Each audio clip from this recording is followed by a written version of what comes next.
ভাইজানের? ভাইজানের ঘরে নিয়ে যাও। আপা আপনি চলে যান, মহাজন জানতে পারলে আমার বিপদ হইব। জামাল ভাই, আমি আপনারে ভালোবাসি। আস্তাগফিরুল্লাহ, আপনি এসব কি কইতেছেন? চল আমরা ওই দিকটায় যাই। তোমরা কই যাইবা? এখানে গোপন কোন কথা হইতেছে না। আপা আপনি চলে যান। কিন্তু জামাল ভাই, আমি রিমা রিমা রিমা বোন আমার ধরে কল করে নিয়ে যা, আমি ওযু করু।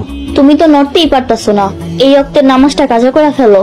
জান থাকতে কোনোদিন ফরজ নামাজ কাজা করতে নাই।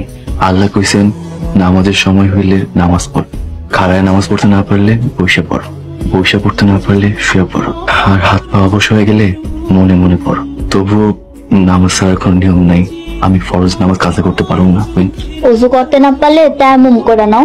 তুই চিন্তা করিস না বোন, তুই আমরা লয়ে চল। আসসালামু আলাইকুম। ওয়ালাইকুম আসসালাম। নবাব সাহেবের দোকান আইতে ইচ্ছা হইল তাইলে? শরীরটা অসুস্থ ছিল তাই আইতে পারিনি। এসব বাহানা করে আর লাভ হইব না। যে 2 দিন দোকানে আসেন না, ওই 2 দিনের বেতন কাটান। এমন করে কোয়েন না মহাজন, যে গয়টা টাকা পাই এই গয়টা টাকা দিয়া বইনের রেলওয়ে বাইচে আসি। এই সব কই আর লাভ হইব না। দোকানের পিছনে কতগুলি ইটা ছিল, সরাইতে গেছিলেন, সরাইছেন? রাস্তার পাশে বাসা ছিল, ওইটি নিবার কইছিলাম, নিছিলেন? কোনোটাই তো করেন নাই। আমি সুস্থ হই তারপর কামগুলো করুম নাই, এখন একা একা কামগুলো কেমনে করুম? আপনার যদি কাম ভালো না লাগে চাকরি ছাইড়া দেন। কি হলো ওই খারাপ আছিস কেন তুই? রোজা রমজানের মাস, তারপর আমি অসুস্থ। আল্লাহর থেকে ছায়া হইলেও আমার বিশ্রাম করতে দেন। বিশ্রাম? চাকরি ছাইড়ে দিয়া যত ইচ্ছা তত বিশ্রাম কর, কামলার আবার বিশ্রাম লাগে? কেন কাকা, যারা কাজ করে খায় তারা কি মানুষ না? তুমি তো বাড়তি কথা কও কেন? তোমার কিছু লাগবো?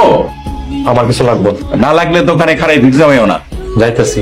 তবে কাকা একটা কথা, আপনি জামাল ভাইয়ের সহজ সরল পায়ে ওনার সাথে যা করতেছেন তা কিন্তু ঠিক করতেছেন, আর আপনি যে সম্পত্তি ভোগ করতেছেন তাতে কিন্তু জামাল ভাইয়ের ভাগও আছে।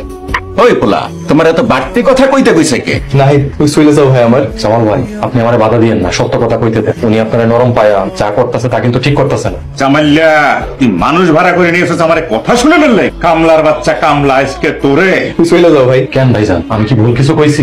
কত বড় সাহস ও আমার দোকানে এসে আমার মুখে মুখে তর্ক করে! বাইরে পড়ে দোকান থেকে। আল্লাহর দোহাই লাগে ভাই, তুমি আমার চাকরিটা খাও না ভাই, তুমি চলে যাও এখান থেকে। ঠিক আছে ভাইজান। মানুষ ভাড়া করে নিয়ে এসেছ, আমার কথা শুনে দেখা। ভাইজান, ভাইজান কি হয়েছে তোমার? কে মারছে তোমারে? কে মারবো? তোমার চাচাই মারছে। রোজাদার ব্যক্তিকে এইভাবে মারে? রোজাদার হইলেও আমরা গরিব বোন। আল্লাহ, তুমি অন্যায় বিচার করো। না না বোন, অভিশাপ দিস না, ক্ষমা করতে শিখ। ক্ষমাশীল ব্যক্তিরে আল্লাহ পছন্দ করেন। আমি এত মহৎ হইতে পারুম না ভাইজান, যে তোমার এইভাবে মারছে আমি হেরে কোনোদিনও ক্ষমা করুম না। আজান দিয়ে দিব, যাও ভাইজান নিয়ে ঘরে যাও। আসো।